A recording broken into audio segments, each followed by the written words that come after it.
आपण बघणार आहोत न्याय. ठीक आहे, आपण आता बघणार आहोत न्याय ही संकल्पना.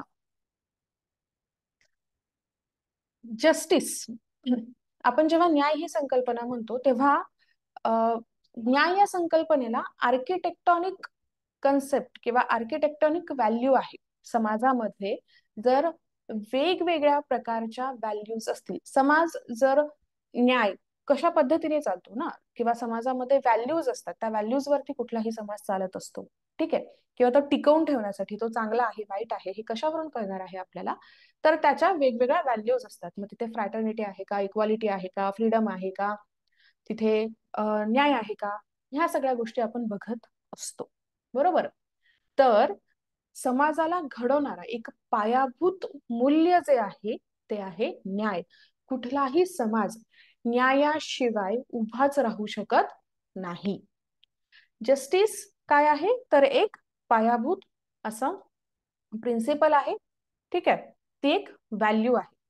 ती जर असेल तरच समाजामध्ये बाकीच्या सगळ्या व्हॅल्यूज ज्या आहेत त्या येतील.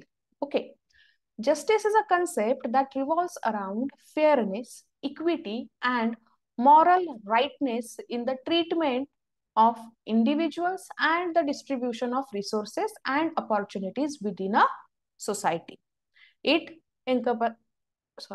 encompasses various aspects of human life, including legal, social, economic, and political dimensions. The idea of justice seeks to ensure that every person receives what is due to them according to principles of ethics, law, and fairness. Okay. थोडक्यात काय आहे justice म्हणजे काय, तर justice म्हणजे fairness. सगळ्यात पृथ्वीवरचा सगळ्यात हुशार व्यक्ती ज्याला म्हटलं जायचं, ठीक आहे, वायझेस्ट मॅन ऑन अर्थ, सोक्रेटिसला म्हटलं जायचं. ठीक आहे, सोक्रेटिसला फादर ऑफ फिलॉसॉफी म्हटलं जातं. मग सोक्रेटिस, त्यांचे शिष्य प्लेटो, प्लेटोचे शिष्य अरिस्टॉटल, ते आतापर्यंत जॉन रॉल्स. ठीक आहे, या सगळ्याच थिंकर्सने काय केलेलं आहे तर न्यायाची संकल्पना जी आहे ती मांडलेली आहे. संपूर्ण जगभरामध्ये त्यांना एक अशी न्यायाची सिस्टीम तयार करायची होती जी अप्लाय केल्यानंतर कधीही कुणावरतीही अन्याय होणार नाही. ओके.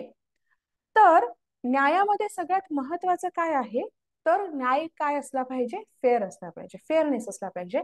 मराठीमध्ये जर आपण म्हटलं तर निष्पक्षपातीपणा असला पाहिजे. ठीक आहे. जस्टिस ऍज फेअरनेस ही संकल्पना दिलेली आहे जॉन रॉल्स यांनी. ओके. तर आता ह्या जी गोष्ट आपण बघणार आहोत यामध्ये खूप संकल्पना आलेल्या आहेत, खूप छोट्या छोट्या कन्सेप्ट आलेल्या आहेत, त्या आपल्याला अगोदर माहिती असणं गरजेचं आहे. जेव्हा आपण न्याय ही गोष्ट म्हणत असतो तेव्हा इतर कुणावरतीही चुकीची ट्रीटमेंट त्या व्यक्तीला दिल्या जाऊ नये किंवा इतर कुणावरतीही अन्याय होऊ नये ही गोष्ट आपण बघत असतो. Just a minute. तर इतर कुणावरतीही अन्याय होऊ नये ही गोष्ट आपण बघत असतो. ठीक आहे. मग जस्टिस ही जी कन्सेप्ट आहे त्यामध्ये काय येतं, फेअरनेस, त्यामध्ये येते इक्विटी. इक्विटी म्हणजे काय आहे तर समता. ठीक आहे. मग समानता आणि समता यामध्ये काय फरक आहे हे आपण पुढे बघणार आहोत. त्यानंतर त्यामध्ये येतं मॉरल राईटनेस. मॉरल राईटनेस म्हणजे काय की तुम्ही नैतिकतेने वागत आहात का, तुम्ही नैतिकतापूर्ण योग्य असं तुमचं वागणं आहे का. ठीक आहे. मग हे कशाच्या बाबतीत, जेव्हा तुम्ही प्रत्येक व्यक्तीसोबत ज्या पद्धतीची वागणूक करत असतात ती नैतिकतेनुसार योग्य आहे का, बरोबर, ती इक्विटी त्यामध्ये आहे का, म्हणजेच काय आहे तिथे समता आहे का, आणि सगळ्यात महत्वाचं म्हणजे तुम्ही न्याय्य वागत आहात का, निष्पक्षपातीपणे वागत आहात का, ह्या गोष्टी इथे महत्वाच्या ठरतात. मग जेव्हा इंडिव्हिज्युअल सोबत तुम्ही वागत असता किंवा एखाद्या व्यक्तीसोबत वागत असता, मग हे जर झालं ट्रीटमेंटच्या बाबतीत, पण हा जो न्याय आहे, न्याय समाजामध्ये आपल्याला प्रत्येक टप्प्यावरती हवा असतो. मग तो आपल्याकडे असणारी जी संसाधनं आहेत त्यांचं डिस्ट्रीब्युशन हे समाजामध्ये योग्य पद्धतीने झालं आहे किंवा नाही, या बाबतीत न्याय असू शकतो. प्रत्येक व्यक्तीला मिळणारी संधी ही योग्य आहे का, प्रत्येक व्यक्तीला संधी मिळते आहे का, आणि मिळाली तरी ती न्याय्य संधी आहे का, हेही बघणं इथे तितकंच गरजेचं असतं. ठीक आहे. न्याय आपल्याला का हवा आहे, किंवा आपण इतकं जस्टिसच्या पाठीमागे का आहोत, तर त्यामुळे काय होत आहे की व्यक्तीची जी डिग्निटी आहे, ठीक आहे, ज्याला आपण ह्युमन डिग्निटी असं म्हणतो, जो आत्मसन्मान आहे, तो टिकवणं इथे खूप गरजेचं आहे. ठीक आहे. प्रत्येक व्यक्तीला आपण सामाजिक, आर्थिक, राजकीय न्याय जर देत असू, एखादी सोसायटी आहे, एखादा समाज आहे, त्या समाजामध्ये या सगळ्या प्रकारचे न्याय उपस्थित असतील, तर तिथे वावरणारी जी कोणी व्यक्ती असणार आहे, ती कशी असणार आहे, नेहमी आनंदी असणार आहे, किंवा त्या व्यक्तीवरती कुठलाही अन्याय होत नाहीये, ही आपण तिथे गॅरंटी घेऊ शकतो. किंवा आपण असं म्हणू शकतो की आपल्या समाजामध्ये काय आहे, तर न्याय आहे, जस्टिस. कळालंय? ठीक आहे. आता जस्टिस हा कुठल्या कुठल्या प्रकारचा असतो, जस्टिसचे कोणते कोणते प्रकार आहेत, काही की एलिमेंट्स आहेत, तेवढे आपण समजून घेऊया. त्यामध्ये आहेत लीगल जस्टिस. ओके. तर कायदेशीर न्याय असं त्याला म्हटलं जातं. This pertains to the fair and impartial application of laws and regulation within a society. It ensures that individuals are treated equally before law, regardless of their social status, wealth, and power. Okay.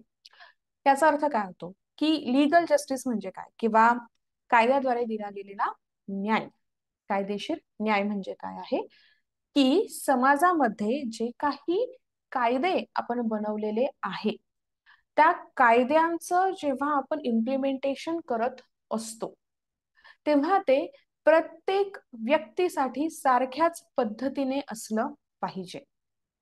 कायद्यांचं implementation करत असताना किंवा त्यांची अंमलबजावणी करत असताना, जर एखाद्या व्यक्तीने कायद्याचं उल्लंघन केलेलं आहे आणि जर ती व्यक्ती श्रीमंत आहे, तर त्या व्यक्तीसाठी वेगळा न्याय, आणि एखादी गरीब व्यक्ती आहे आणि तिने त्याच सारख्याच कायद्याचं उल्लंघन केलेलं आहे, त्या व्यक्तीसाठी वेगळा न्याय असं चालणार नाही.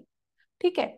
जर तुम्ही कुठल्याही प्रकारचे नियम असतील समाजामध्ये, ते जर मोडले आणि त्या मोडलेल्या नियमांसाठी तुम्हाला एक शिक्षा ही दिलेली आहे, तर ती शिक्षा तुम्हाला, भलेही तुम्ही श्रीमंत असा किंवा तुम्ही गरीब असा, तुमचं सोशल स्टेटस जे आहे ते कुठल्याही प्रकारचं असू देत, तुम्हाला जी शिक्षा मिळणार आहे ती सगळ्यांना सारखीच पद्धतीने मिळाली पाहिजे. ठीक आहे. प्रत्येक इंडिव्हिज्युअल, प्रत्येक व्यक्ती जो आहे तो कायद्यापुढे सारख्या पद्धतीने वागवला गेला पाहिजे. मग त्याचं सोशल स्टेटस, त्याच्याकडे किती सत्ता आहे, त्याच्याकडे किती पैसा आहे, या सगळ्यांचा विचार तिथे केला जाऊ नये. ओके. या प्रकारच्या न्यायाला म्हटलं जातं लीगल जस्टिस. त्यानंतर येतो आपला सोशल जस्टिस, सामाजिक न्याय. Social justice focuses on addressing inequalities and disparities among different groups within society. It involves promoting equal rights, opportunities, and treatment for all individuals, regardless of factors such as race, gender, ethnicity, socioeconomic status. Okay. सामाजिक न्याय म्हणजे काय, की समाजामध्ये प्रत्येक व्यक्तीला सारख्याच पद्धतीने हक्क मिळाले पाहिजे, सारख्याच पद्धतीने संधी मिळाल्या पाहिजे, आणि प्रत्येक व्यक्तीला समाजामध्ये सारख्याच पद्धतीने वागवल्या गेलं पाहिजे. मग भलेही ती व्यक्ती कुठल्याही रेसची असू दे, त्याची इथनिसिटी म्हणजे त्याचा जन्म कुठे झालेला आहे, त्याची कशी संस्कृती आहे, ठीक आहे, त्याचं समाजामधलं आर्थिक स्टेटस काय आहे, त्याची आर्थिक परिस्थिती काय आहे, त्याचं शिक्षण किती झालेलं आहे, अशा, किंवा त्याचं जेंडर, ठीक आहे, त्याचं लिंग कुठलंही असू दे, पण प्रत्येक व्यक्तीला इथे कशा पद्धतीने वागवल्या गेलं पाहिजे, तर सारख्याच पद्धतीने वागवल्या गेलं पाहिजे. तर याला म्हटलं जातं सामाजिक न्याय. पुढे आहे economic justice. Economic justice concerns the fair distribution of wealth, resources, and opportunities among members of societies. It aims to alleviate poverty, reduce economic disparities, and ensure that all individuals have access to basic necessities and opportunities for economic advancement. आर्थिक न्याय म्हणजे नेमकं काय आहे? ठीक आहे. तर याचा अर्थ काय होतो की समाजामध्ये जे काही रिसोर्सेस आहेत, समाजामध्ये जितके काही रिसोर्सेस आहेत त्या रिसोर्सेसचं जे डिस्ट्रीब्युशन आहे, वितरण जे आहे, संपूर्ण समाजामध्ये सारख्या पद्धतीने झालं पाहिजे. ठीक आहे. मग ती वेल्थ असेल, संपत्ती असेल, किंवा संसाधनं असतील, किंवा संधी असतील. ठीक आहे. प्रत्येक व्यक्तीला ह्या गोष्टी ज्या आहेत त्या सारख्या पद्धतीने मिळाल्या पाहिजे, जेणेकरून ती व्यक्ती स्वतःच आर्थिक स्टेटस जे आहे, त्याची आर्थिक परिस्थिती जी आहे तो बदलवू शकेल. It aims to elevate poverty. Economic justice देण्यातून आपण काय करत असतो, आपला प्रयत्न काय असतो इकॉनॉमिक जस्टिस मधून, तर तो असतो की आपल्याला इथे गरिबी हटवायची आहे. इकॉनॉमिक डिस्पॅरिटीज आपल्याला रिड्यूस करायच्या आहेत. म्हणजेच काय आहे, गरीब आणि श्रीमंतांमधला जो गॅप तयार झालेला आहे, ही जी एवढी मोठी दरी तयार झालेली आहे, ती दरी आपल्याला भरून काढायची आहे. प्रत्येक इंडिव्हिज्युअल, समाजामध्ये प्रत्येक व्यक्तीला त्याच्या मूलभूत गरजा पूर्ण करता येतील इतकी तरी त्याच्याकडे संसाधनं असली पाहिजे, किंवा इतकी तरी त्याच्याकडे आर्थिक त्याची परिस्थिती असली पाहिजे. हे इन्शुअर करणं म्हणजे काय आहे, तर आर्थिक न्याय देणं असं आहे. आय होप तुम्हाला ही संकल्पना कळाली असणार आहे. आपण ह्या गोष्टी खूप थोडक्यात समजून घेत आहोत. त्याच्यामागे खूप मोठी थिअरी आहे, त्याच्यामध्ये खूप सगळ्या गोष्टी आहेत. ठीक आहे. त्यातला फक्त महत्वाच्या आपल्या कन्सेप्च्युअल क्लॅरिटीसाठी ज्या गोष्टी आपल्याला महत्वाच्या आहेत त्याच आपण इथे बघत आहोत. पुढची संकल्पना आहे रेस्टोरेटिव्ह जस्टिस. ठीक आहे. रेस्टोरेटिव्ह जस्टिस म्हणजे काय आहे, तर इथे आपल्याला थोडक्यात हे बघायचं आहे, कुठलीही गोष्ट आपल्याला रिस्टोर करायची आहे. ठीक आहे. दिस approach emphasizes repairing the harm caused by wrongdoing and promoting healing and reconciliation between offenders, victims, and the community. It seeks to address the underlying causes of crime and conflict while holding individual accountable for their action. थोडक्यात काय आहे, जर एखाद्या व्यक्तीकडनं कुठल्याही प्रकारची चूक झाली असेल आणि त्या चुकीमुळे समाजाला किती मोठं नुकसान झालेलं आहे, किंवा एखाद्या व्यक्तीला त्याने त्रास दिलेला आहे, किंवा त्या एखाद्या व्यक्तीच्या चुकीमुळे दुसऱ्या व्यक्तीचं आयुष्य काहीतरी चुकीचं झालेलं आहे, तर अशा व्यक्तीला आपण काय करायचं आहे, सुधारण्याची संधी द्यायची आहे, किंवा त्याला सुधारण्यासाठी आपण तिथे अशा प्रकारचं एक शिक्षा असेल ती, किंवा अशा प्रकारची एक सिस्टीम असेल ज्यामध्ये त्याने ज्या काही चुकीच्या गोष्टी केलेल्या आहेत, त्याने जे काही रॉंग डुईंग्स त्याच्याकडनं झालेले आहे, त्याचा तो काय करणार आहे, तर त्याला रिपेअर तो करणार आहे. ठीक आहे. अशा प्रकारच्या जस्टिसला म्हटलं जातं रेस्टोरेटिव्ह जस्टिस. पुढे आहे distributive justice. Distributive justice deals with the fair allocation of benefits and burdens within the society. Okay. Distributive justice म्हणजे काय आहे, की समाजामध्ये जे काही बर्डन्स आपल्यावरती आहेत, ठीक आहे, म्हणजेच काय, काहीतरी आपल्या जबाबदाऱ्या असतील, समाजाप्रती असतील. ठीक आहे. जसं की याचं उदाहरण द्यायचं झालं तर क्लायमेट चेंज आहे आता. ठीक आहे. निसर्गामध्ये खूप सगळे बदल झालेले आहे मागच्या काही वर्षांमध्ये, आणि त्याचे खूप सगळे दुष्परिणाम पण आहेत. मग त्याची जी ही एक प्रकारचं बर्डनच झालं, बरोबर. मग याची जी जबाबदारी आहे ती फक्त काही देशांची आहे का आता? नाही. तर ती आपल्या संपूर्ण पृथ्वीवरती राहणाऱ्या प्रत्येक व्यक्तीची ती जबाबदारी आहे. जसं हे जे बर्डन्स आहे सोसायटीमध्ये ते सगळ्याच पद्धतीने अलोकेट झाले पाहिजे, तसंच जे बेनिफिट्स आहेत, ज्या चांगल्या गोष्टी आहेत, त्या सुद्धा समाजामध्ये अगदी सारख्या पद्धतीने डिस्ट्रीब्यूट झाल्या पाहिजे. याला म्हटलं जातं distributive justice. It involves determining how goods, services, opportunities should be distributed amongst individual and groups to achieve just and equitable society.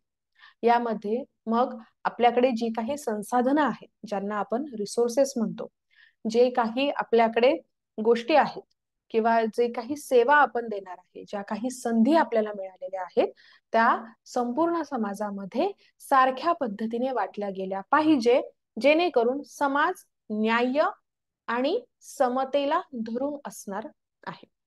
ठीक आहे. तर हा आहे distributive justice. Overall, justice is a complex and multifaceted concept that is fundamental to the functioning of fair and harmonious society. It requires the establishment of laws, institutions, and social norms to uphold principles of fairness, equality, and respect of human dignity. Okay, ही खूप मोठी गोष्ट आहे. Okay, justice जो आहे तो अगदी अशा 10 मिनिटात किंवा 5 मिनिटात समजून घेण्यासारखा टॉपिक तो नाहीये. पण जस्टिस म्हणजे नेमकं काय? जेव्हा आपण असं म्हणतो की आमच्यावरती अन्याय होतो आहे, म्हणजे ते काय आहे, न्यायाचे प्रकार कुठले कुठले आहेत, हे आपण बघितलेलं आहे. न्याय ही जी संकल्पना आहे ही कशी आहे? बहुआयामी संकल्पना आहे, मल्टीफेसेटेड ही संकल्पना आहे. मग हा जो न्याय आहे, हा न्याय प्रत्येक व्यक्तीला मिळाला पाहिजे यासाठी आपण कायदे बनवतो, वेगवेगळ्या संस्था बनवतो, आपले सामाजिक काही नॉर्म्स असतात, समाजात आपले चालत आलेले काही प्रिन्सिपल्स असतात, त्यांना धरून आपण चालत असतो, जेणेकरून समाजामध्ये एक फेअरनेस असला पाहिजे. ओके, समता असली पाहिजे आणि व्यक्तीसाठी, प्रत्येक व्यक्तीसाठी ह्युमन डिग्निटी, आत्मसन्मान हा प्रत्येक व्यक्तीला मिळाला पाहिजे. ओके, ही आहे आपली न्यायाची संकल्पना. जर तुम्हाला न्याय थोडक्यात जर समजून घ्यायचं असेल तर तो आपण कशा पद्धतीने समजून घेऊ शकतो? न्याय जो आहे ना, हा समाजामध्ये सगळ्यात महत्वाचा टॉपिक आहे. ओके, जर समाजामध्ये आपण एक डायग्रामने समजून घेऊ. ठीक आहे, हा आहे न्याय. ओके, हा आहे न्याय. तर यामध्ये ज्या काही व्हॅल्यूज एखाद्या समाजामध्ये असल्या पाहिजे त्या सगळ्या व्हॅल्यूज त्यामध्ये येतात. ठीक आहे, मग तिथे एखादा समाज हा न्याय्य आहे यासाठी आपण काय म्हणतो की त्या समाजामध्ये व्यक्तीला काय असलं पाहिजे? फ्रीडम असलं पाहिजे. मग त्यामध्ये फ्रीडम येईल. ठीक आहे, त्यानंतर काय येईल? जर फ्रीडम आहे तर तिथे कसं असलं पाहिजे? इक्वालिटी सुद्धा असली पाहिजे. मग त्यामध्ये इक्वालिटी आली.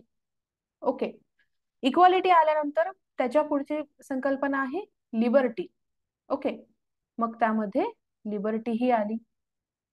ओके, आणि आता ह्या तीनही गोष्टींचा मिळून हा जो मधला पार्ट तयार होतो आहे ह्या सगळ्या गोष्टींचा, ती काय आहे? तर ती आहे ह्युमन डिग्निटी. ओके, ती आहे ह्युमन डिग्निटी. म्हणजे काय आहे? एखाद्या समाजामध्ये न्याय कशा पद्धतीने प्राप्त होणार आहे? जर तिथे व्यक्तीला स्वातंत्र्य असेल, तिथे समता असेल, ठीक आहे, तिथे त्याच्याकडे बंधुता असेल, फ्रीडम त्या व्यक्तीला मिळालेला आहे. आता तुम्ही थोडा वेळ इथे कन्फ्युज व्हाल की फ्रीडम म्हणजे काय आहे आणि लिबर्टी म्हणजे काय आहे, ते आपण येणाऱ्या लेक्चरमध्ये समजून घेणारच आहोत. ठीक आहे, आणि ह्या तिन्ही गोष्टी जर असतील तर तिथे आपण काय म्हणू शकतो? त्या समाजामध्ये प्रत्येक व्यक्तीला डिग्निटीने ट्रीट केल्या जातं. त्या प्रत्येक व्यक्तीला तिथे काय केलं जातं? आत्मसन्मानाने, रिस्पेक्टफुली वागवल्या जातं. आणि जर ह्या सगळ्या गोष्टी जर एखाद्या समाजामध्ये असेल तर त्या समाजाला आपण काय म्हणणार आहोत? हा न्याय्य समाज आहे किंवा इथे खरा न्याय दिला जातो आहे. आय होप ही संकल्पना तुम्हाला कळाली असणार आहे. ठीक आहे.